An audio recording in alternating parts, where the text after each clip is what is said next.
Okay, come on, Mom. You know, help save the planet. My car gets better gas mileage. All right. I'm sorry. Excuse me. It's Roxy. I'll be right back. Hello? Mrs. Davidson? Yes, Jared. I am probably crossing the line here, but you should know I was pretty rough on my dad when he first popped back into my life. I'm aware of that. Excuse me. It's just that he showed up right when I was trying to convince everyone that Asa was my father. You're telling me this now because why? Because I had a chip on my shoulder the size of this state. Because I thought he owed me for being a drunk when I was a child. And I blamed him for the tragic death of my little brother. So I guilted and I bullied him into lying for me. And I told him I would have nothing to do with him unless he went along with my plan. And he tried to make me do the right thing. He did, but I refused. And I made him choose between his son and the woman he loves. And he made the mistake of choosing me. See, Charlie put me first, which I'm sure you would do for your own children if they forced you into making a decision like that. No one forced him to say that Rex was his son.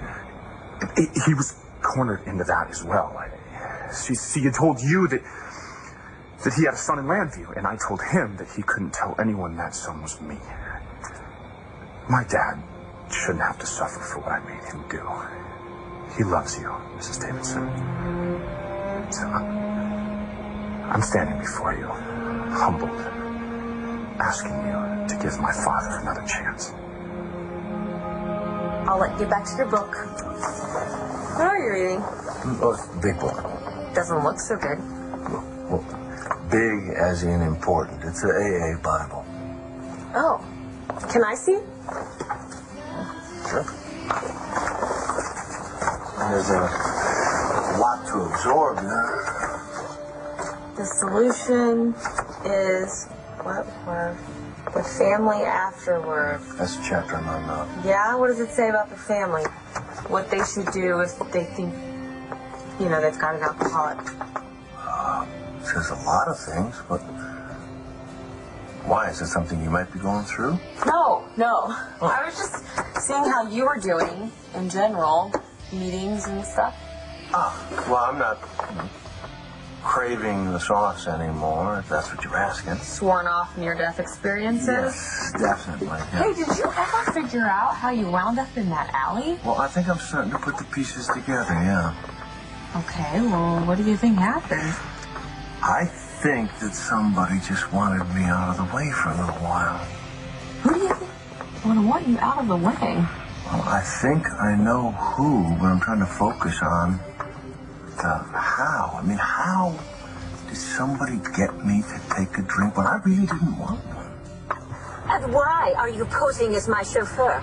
Driving Miss crazy. And before you think you can threaten me with some large gardening tool, you're going to answer some questions. I don't owe you anything. Oh, I think you do.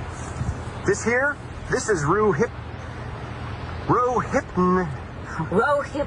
It's difficult to pronounce. It's that drug that you give people to incapacitate them so you can do anything you want with them. What's a roofie doing in the good doctor's bag, huh? Who did you give it to, Dorian? I appreciate what you're doing, Jared. But I have no intention of discussing my feelings for your father with you. So sorry about that. So I guess we better get back in there and help Jess with dinner.